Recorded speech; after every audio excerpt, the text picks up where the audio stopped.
જય શ્રી કૃષ્ણ મિત્રો, નિત્ય સત્સંગમાં આપ સૌનું સ્વાગત છે। આજે આપણે સાંભળીશું ભગવાન ભોળાનાથનો 12 જ્યોતિર્લિંગનો લઘુ મંત્ર। જો આ વિડીયો તમને પસંદ પડે તો લાઈક અને શેર કરી ચેનલને સબસ્ક્રાઇબ જરૂરથી કરજો। ભગવાન ભોળાનાથનો આ 12 જ્યોતિર્લિંગનો મંત્ર આદિ ગુરુ શ્રી શંકરાચાર્યજીએ લખ્યો છે। શિવ મહાપુરાણની કોટિ રુદ્ર સંહિતા અંતર્ગત મહાદેવના 12 જ્યોતિર્લિંગના સ્વરૂપોનો ઉલ્લેખ કરવામાં આવ્યો છે।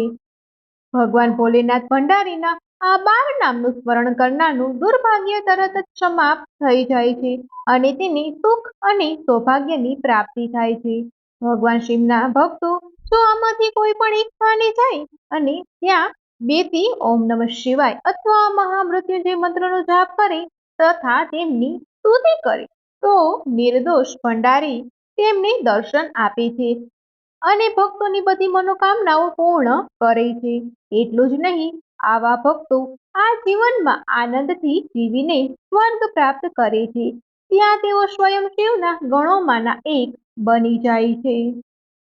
જે વ્યક્તિ સવારે ઉઠીને આ 12 નામનો પાઠ કરે છે તે તમામ પાપોમાંથી મુક્ત થઈને તમામ સિદ્ધિઓનું ફળ પ્રાપ્ત કરે છે। તો હવે આપણે 12 જ્યોતિર્લિંગનો લઘુ મંત્ર સાંભળીએ। સૌરાષ્ટ્રે સોમનાથમ ચ ત્રિશૈલે મલ્લિકાર્જુનમ ઉજ્જૈનીય મહાકાલમ ઓમકારમમલેશ્વરમ પરલ્યા વૈદ્યનાથમ ચ ડાકિન્યા ભીમશંકરમ સેતુબંધે તુ રામેશમ નાગેશમ દ્વારકાવને વારણસ્યામ તુ વિશ્વેશમ ત્રંબકમ ગૌતમી તટે હિમાલયે તુ કેદારમ ऋष्मेशं तु शिवालये एतानि ज्योतिर्लिङ्गानि सायं प्रातः पठे नर सप्तजन्म कृतं पापं स्मरणेन विनश्यति।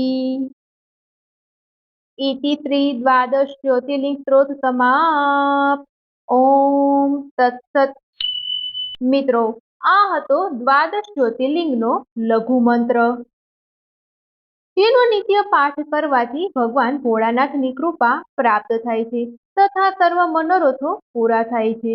જો આ માહિતી તમને પસંદ પડી હોય તો વિડીયોને લાઈક અને શેર કરી ચેનલને સબસ્ક્રાઇબ જરૂરથી કરજો।